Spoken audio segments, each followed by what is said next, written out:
श्रवा स्वस्ति नः पूषा विश्ववेदाः स्वस्ति नस्तार्क्ष्यो अरिष्टनेमिः स्वस्ति नो बृहस्पतिर्दधातु।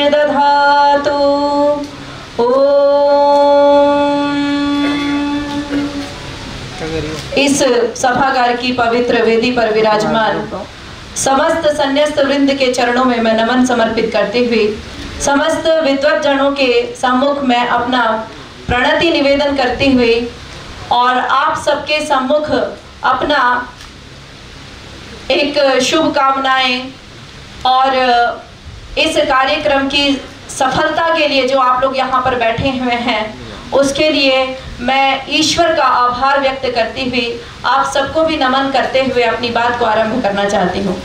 देखिए, समस्याएं जो हमें आज दिख रही हैं, अगर हम उनकी जड़ में जाएं तो वो बहुत गहरी हो चुकी है और जितना हम सोच रहे हैं, जितना हमें उनके पेड़ पत्ते और पौधे और उनके फल दिखाई दे रहे हैं, मात्र उतना ही नहीं है, उससे कई गुना नीचे जाकर के जड़ ने अपनी बिल्कुल भूमि तक कब्जा कर लिया है।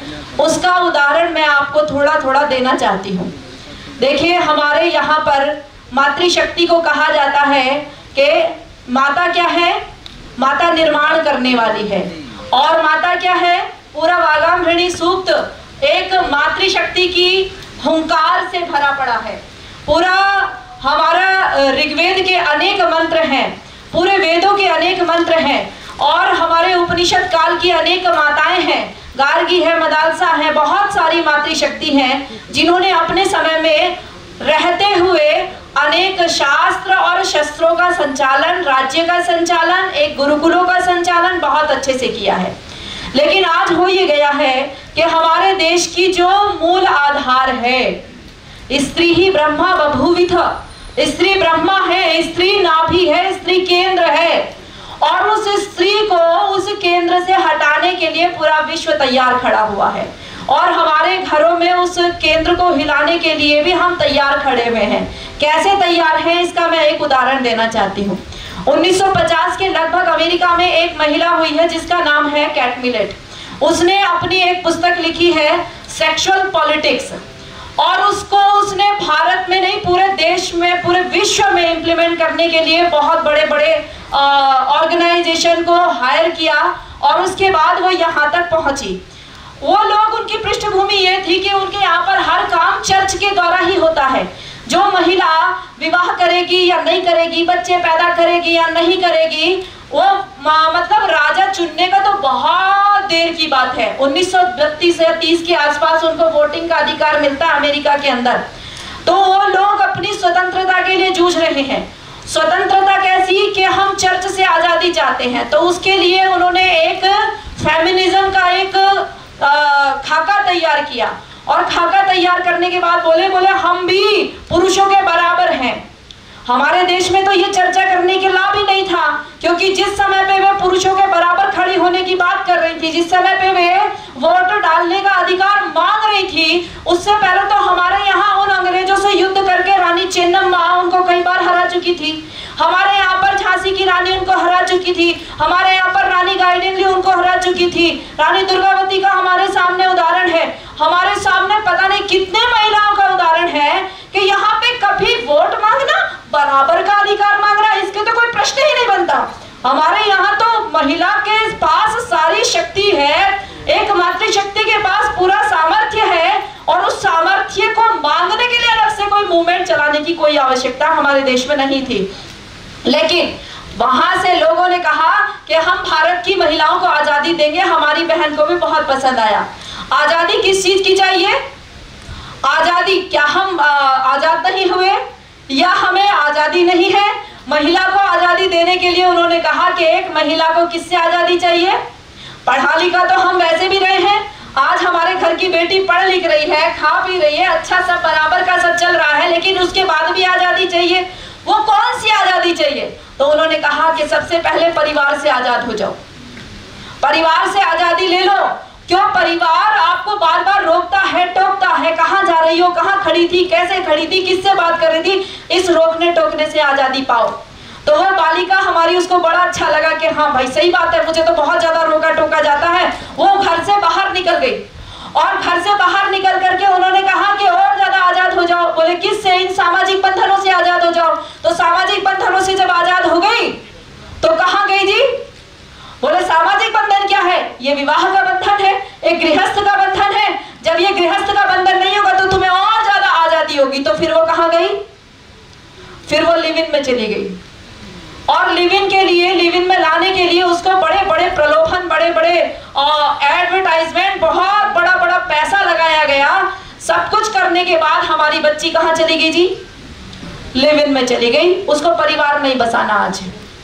और ऊपर से जो लोग अमेरिका से, जो बाहर से पैसा खाए हुए लोग थे, वो लोग जब सत्ता में या फिर किसी भी पद पर पहुंचे, उन्होंने तुरंत नियम बना दिए कि हाँ भाई लिव इन तो होना चाहिए, यहाँ पे कोई समस्या नहीं है, भारत में तो कोई दिक्कत हो नहीं सकती। अब एक बात सोचिए, एक बहन जिस समय, एक भाई जिस समय लिव इन में चला गया, गृहस्थी नहीं बसाई है, उनके कोई बच्चा नहीं होगा, बच्चे को वो चाहते नहीं है, बच्चे का उत्तरदायित्व तो चाहते ही नहीं है, इसीलिए वो लिव इन में गए हैं।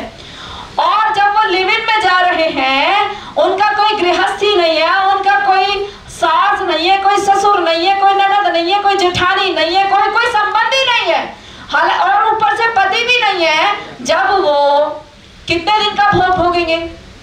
कितने समय का भोग भोगेंगे? यहाँ पर बताया जा रहा है। बोले सामाजिक बंधन क्या है? बोले विवाह क्या है? केवल एकमात्र ऐसी संस्था है जिसमें केवल शारीरिक सुख भोगा जाता है और कुछ होता नहीं है। वो नहीं बता पा रहे हैं कि हमारे यहाँ पर इस पूरे देश को चलाने के लिए, पूरी व्यवस्थाओं को चलाने के लिए 4 आश्रम की व्यवस्था है, मोक्ष तक जाने के लिए भी 4 आश्रमों की व्यवस्था है। तो वो आश्रम की व्यवस्था में सबसे मुख्य आश्रम गृहस्थ है। उस गृहस्थ आश्रम के विषय में बताना भूल रहे हैं। तो आज हमारे बच्चे लिव इन में जा रहे हैं, और लिव इन से भी ज्यादा, बोले जब लिव इन में भी कोई हावी हो जाता है, हो सकता है पुरुष हावी हो जाए, महिला हावी हो जाए, तो बोले इसको भी छोड़ो, आप समलैंगिक क्यों नहीं हो जाते हो? तो समलैंगिक हो गए कि लड़का लड़की के साथ विवाह कर लेगा, लड़की लड़की के साथ संबंध बना के रह लेगी। अच्छा, ये बहुत अच्छा हमारे देश में चला गया एक सिस्टम जो कि विदेशों से आयातित है। वहां तो बर्बाद हो ही रहा है, वहां तो परिवार नाम की संस्था है ही नहीं है, लेकिन हमारे देश को भी बर्बाद करने के लिए ये कुचक्र चलाया। और जब मेरी बहन बेटी, एक बहन मुंबई से निकली अपने घर से आजादी पा करके और यहाँ दिल्ली में आकर के रही, फिर क्या हुआ जी? क्योंकि वो तो आजाद थी, उसका लिव इन पार्टनर जो था उसको उसकी बात समझ में नहीं आई, क्योंकि वो उसके मत वाली नहीं थी। उसके 36 टुकड़े काट करके उसने फ्रीजर में डाल दिए, और मात्र फ्रीजर में ही नहीं डाले, उसके बाद उसने छोटे छोटे टुकड़े करके किससे किए? आप जानते हैं क्या? उसने चाकू से काटा? चाकू से नहीं काटा। जो कटर होता है ना, जिससे आप लकड़ी काटते हैं, वैसा कटर, जो इलेक्ट्रिक कटर होता है, उसने उसकी हड्डियां काटी। जब उसके 36 टुकड़े उसने पूरे दिल्ली के जगह जगह ग्राउंड पर फेंके होंगे, सोचो कि अगर आपकी बेटी होगी तो आपके ऊपर क्या बीतेगी? आपकी बेटी हो तो आप क्या सोचेंगे? तो हमारी जो ये तथाकथित बहनों को आजादी दिलाने की बात चल रही है, सबसे पहले तो इसको संभालना बहुत आवश्यक है।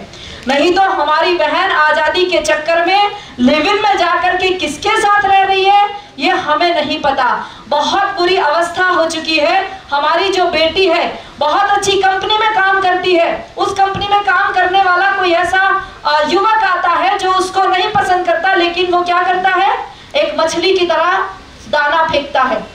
एक मछली को पकड़ने के लिए जैसे दाना फेंका जाता है, उससे मीठी चुपड़ी बातें कर रहा है, और जैसे मछली को लगता है ये दाना किसके लिए आया? मेरे जीवन के लिए आया है। हमारी बेटी को भी लगता है बहुत अच्छा है, मुझे यहाँ घुमाता है, वहां घुमाता है और मेरे ऊपर खर्च करता है। उसको नहीं पता कि पीछे से उसको एक बेटी के लगभग कितने मिल रहे हैं जी? कोई बता सकता है? एक बच्ची के उस युवक को कितने पैसे मिल रहे हैं? कोई बता सकता है? अलग अलग रेट है। आज वर्तमान समय में 5 लाख से लेकर के 10 लाख 15 लाख तक का एक बेटी का रेट है। अब वो एक बेटी के ऊपर अब सोचिए, उनके लिए तो वो कंपनी की तरह काम कर रहे हैं। वो कंपनी की तरह काम कैसे हो रहा है कि भाई आपको बार बार कॉल आती है, कहां से? बोले HDFC से बोल रहा हूं। बोल क्या?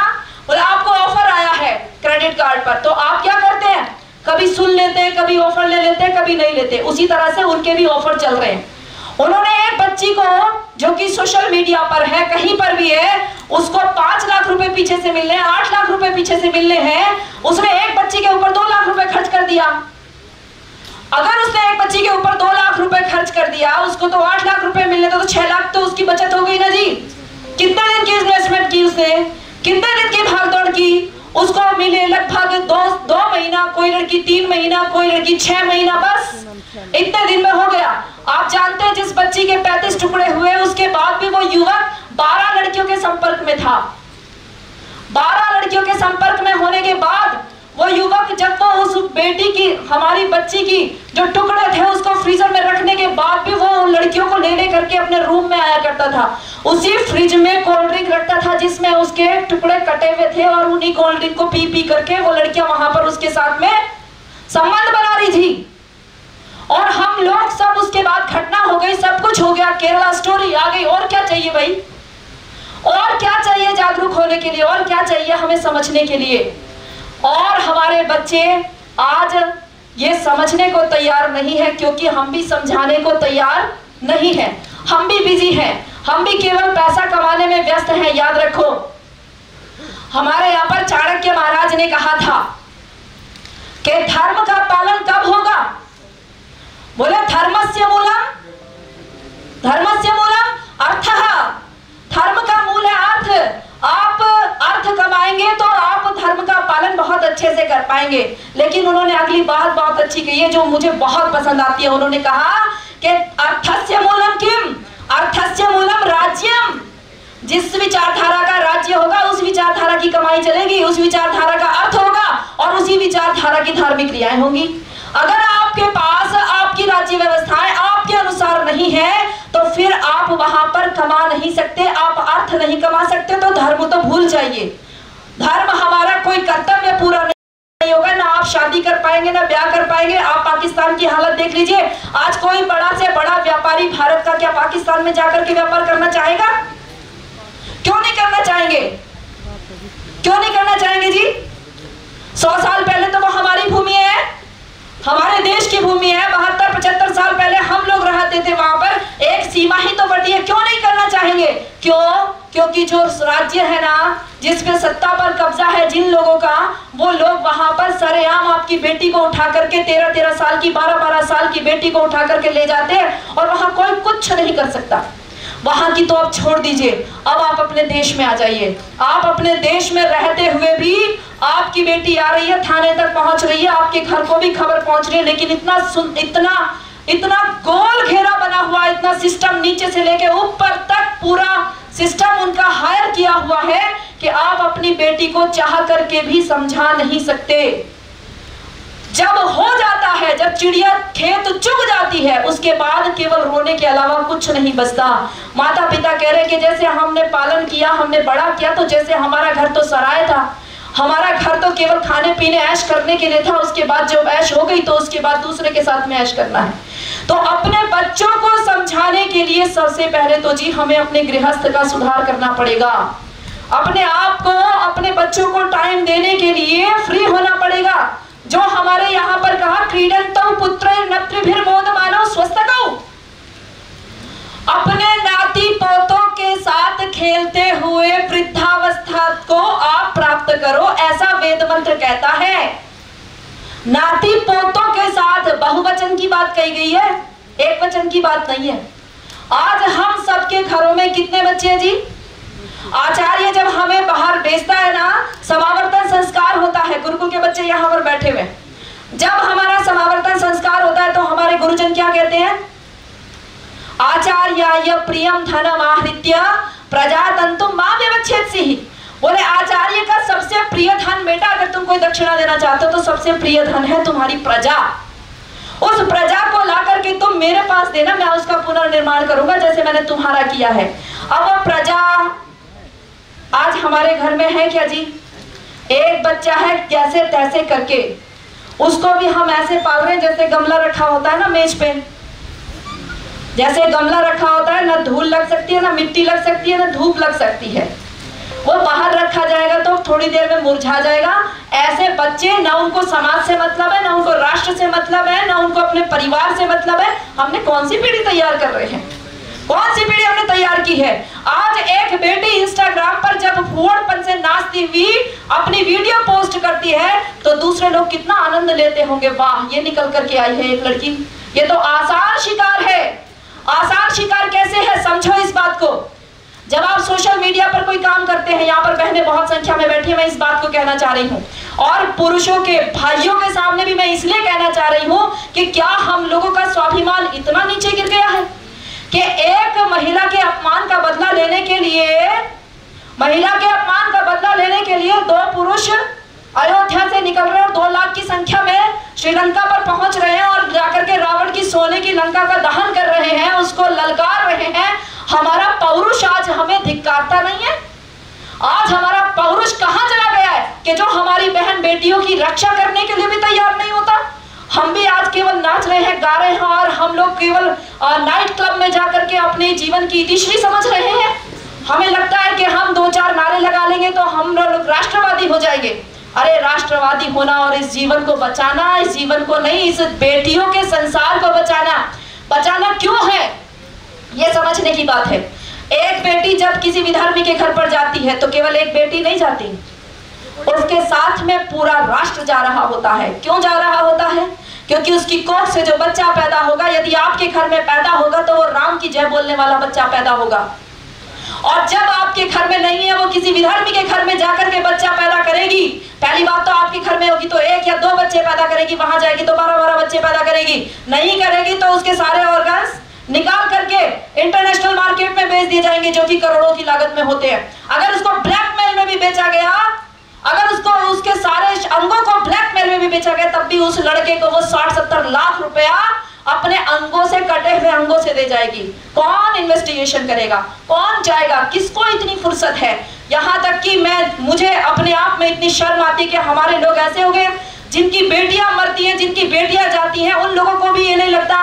वो लोग भी केवल इस बात की लड़ाई लड़ते हैं कि हमें थोड़ा सा मुआवजा दे दिया जाए, हमारे घर के किसी व्यक्ति को, हमारे घर के किसी सदस्य को सरकारी नौकरी दे दी जाए, हमारे घर वालों को बंगला दे दिया जाए। अरे एक स्वाभिमान की कीमत एक बंगले से हम चुका रहे हैं, एक हमारे नाक की कीमत, एक हमारे सर की कीमत, एक हमारी वेद मंत्र कहता है अहम केतु अहम मूर्धा अहम उग्रा विवाचनी। सामान्य सी बात, मैं आजकल बहुत बच्चियों को समझा रही हूँ, क्या समझते हो?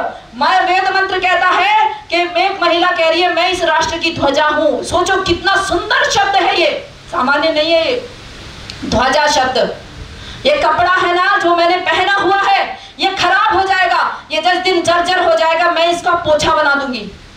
बना देते हैं ना जी, हम कूड़े में इसको फेंक देंगे। क्या एक ध्वजा को, क्या एक झंडे को आप जब वो जर्जर हो जाता है तो उसका पोछा लगाते हैं? नहीं लगाते ना जी। क्या करते हैं? उसको सम्मान से रखते हैं, उसको कहीं नहीं फेंकते, चरणों में नीचे धूल मिट्टी नहीं लगने देते, क्योंकि वो हमारे सम्मान का प्रतीक है। वेद मंत्र ने कहा कि हमारी महिला कैसी है, उसका सम्मान कैसा है, वो कैसा है, राष्ट्र की ध्वजा की तरह है। वो किसी के भोग की वस्तु नहीं है। अगर केवल उसको भोग की वस्तु आज हमने बना करके रख दिया है आजादी के नाम पर, आजादी के नाम पर मिला क्या? क्या मिला? हमारे यहाँ पर ब्रह्मचर्य की शिक्षा दी जाती थी कि 25 वर्ष तक कम से कम पूर्ण ब्रह्मचर्य के साथ में जो बालक रहता है उसके बाद उसका विवाह होना चाहिए। आज उसको पहले कह रहे, बोले बचपन में उसको सेक्स की शिक्षा दे दीजिए, बचपन में ही कह रहे उसको सारी शिक्षा, उसको सब कुछ समझ में आना चाहिए। वो बच्ची बचपन में ही, आज कितनी बच्चियां हैं जो कि 12 साल की, 11 साल की, 13 साल की बच्ची, आज उनको बचाना मुश्किल हो गया है। जिसको हम नाबालिग समझते हैं, आज वो बच्ची बारूद के ढेर पर बैठ गई है। वो बच्ची पूरे परिवार को समाप्त करने के लिए तैयार है। वो बच्ची ये कह रही है, बोले मेरा दादा तो अपने पिता से कह रही है, अभी एक पिता से बात हुई, अपने पिता से कह रही है, बोले बापू मेरा दादा तो 65 वर्ष की आयु में मर गया था, मेरी दादी 60 वर्ष की आयु में मर गई थी, आपकी भी 55 वर्ष की आयु हो रही है, आप भी 5 साल में मर जाओगे, मेरी जिंदगी क्यों खराब कर रहे हो, मुझे अपने हिसाब से जीने दो। इस तरह की मानसिकता जो हमारी बच्चियों के अंदर बैठ गई है, उसके लिए हमें क्या करना चाहिए? सबसे पहली बात यह है क्या करना चाहिए, क्यों करें? महिला एक सम्मान है, इसलिए बार बार महिला को, मैं बेटियों को बार बार ये समझाती हूँ कि तुम हमारा मान हो, सम्मान हो। इसीलिए हमेशा आरंभ से लेकर के महिला के ही मान सम्मान पे सारे युद्ध लड़े गए हैं। सारे युद्ध केवल महिला के मान सम्मान के लिए लड़े गए हैं। आज हम लोग महिला का मान सम्मान भूल गए हैं। तो ऐसा हो गया है, जब हम आजादी की बात करते हैं, हमारी बेटी कहती है मुझे तो अलग से चमकना है, मेरा जीवन किस लिए है, मेरा तो कहीं नाम नहीं हुआ, मुझे तो लोग जानते नहीं है। वो गृहस्थ में आज घुलना मिलना नहीं चाहती है। मैं एक उदाहरण दे करके अपनी बात को विराम दूंगी। देखो आज उसको कैसा बना दिया गया है, एक महिला को ऐसा बनाया जा रहा है कि तुम अलग से दिखो, अलग से तुम्हारा अस्तित्व दिखे। परिवार में, समाज में घुल मिल करके, सारे मिल करके तैयार हो, सारा समाज उत्कृष्ट हो, सारा परिवार उत्कृष्ट हो, ये शिक्षा नहीं है। 50-50 बांट दिया गया है कि 50 ये और 50 ये। हमारे यहाँ पर कभी बंटवारा नहीं था। जिसमें चाहे गृहस्थी पालने के लिए, समाज को चलाने के लिए, राष्ट्र को चलाने के लिए जिसके कंधे पर भी बोझ आया, जिसके कंधे पर भी उत्तरदायित्व आया, उसने अपना 100% दे करके उस दायित्व को निभाया। अगर किसी का पति मृत्यु को प्राप्त हो गया है तो उस महिला ने अपना नाबालिग बेटा, उस महिला ने अपना छोटा दुधमुहा बच्चा अपनी पीठ पर बांध करके उन क्रूर शासकों से लड़ाइयां लड़ी है कि ये मेरी झांसी है, मैं अपनी झांसी को दूंगी नहीं, चाहे कितने भी बुरी हालत हो जाए। वो भी तो ऐसा कर सकती थी ना, वो पैसा ले करके अपनी भोग सुविधाएं ले सकती थी, वो भी दूसरी शादी करके कहीं रह सकती थी। लेकिन आज मेरी बेटी की हालत क्या हो गई है, उसको ये कहा जा रहा है, बोले एक कांच के गिलास में अगर पानी ले और उसमें नमक डाल दो, नमक क्या होता है जी, घुल जाता है। बोला तुम्हें नमक की तरह नहीं बनना है। हालांकि वो बेटियां ये नहीं जानती कि जिस पानी में तू घुली है वो पानी का भले ही रंग ना बदला हो, पर उसका टेस्ट क्या हो गया जी, बदल जाता है ना। एक बिटिया के कारण पूरे परिवार का एक वातावरण अलग हो जाता है। लेकिन उस बिटिया को यह बताया जा रहा है तुम रेत की तरह हो, पानी में घुलो मिलो मत, पानी अलग रहने दो, रेत अलग चलने दो। तो भाई रेत जब नहीं मिलता है तो क्या होता है, समुद्र के किनारे जाते हैं हम, बीच पे जाते हैं, बीच पर रेत होती है और समुद्र क्या होता है, आता है हिलोरे लेता है, और उस रेत पर क्या कर रहे होते हैं लोग, उस रेत पर बैठते हैं, आनंद लेते हैं, सुख लेते हैं, खेलते हैं, क्रीड़ा करते हैं और उसके बाद उसको झाड़ करके अपने कपड़ों से और चले जाते हैं। आज यही बहन बेटी के साथ में हमारी हो रहा है। हमारी बहन बेटी को यह समझा रहा है तू आजाद हो गई है, तू परिवार से आजाद हो गई, तू सामाजिक बंधनों से आजाद हो गई। अरे किस चीज की आजादी, उसको भोग की वस्तु बना करके रख दिया। आज कोई भोग रहा है, कल कोई भोग रहा है, और इस नाम पे कि तुम आजाद हो, किसी के साथ भी सेक्स करो, कहीं पर भी रहो। तो हम सब लोगों को बहुत बड़ी बात समझनी है कि हमारा जो मान है, हमारा सम्मान है, हमारी बेटियां हैं। और यदि हमारा पौरुष आज नहीं जगा, आज हमारा पौरुष नहीं जगा, तो हमें महाराणा प्रताप भी धिक्कारेंगे, हमें शिवाजी महाराज धिक्कारेंगे, हमें स्वामी दयानंद धिक्कारेंगे, हमारे महापुरुष हमें धिक्कारेंगे, हमारे राम, हमारे कृष्ण हमें धिक्कारेंगे। हमें हमारा जीवन शापित होगा और शापित जीवन कभी उन्नति प्राप्त नहीं कर सकता। इसीलिए अपनी बच्चियों को समझाइए आजादी कितनी और किस प्रकार की, ये आजादी समझना बहुत आवश्यक है। आपने समय दिया, बहुत बहुत धन्यवाद।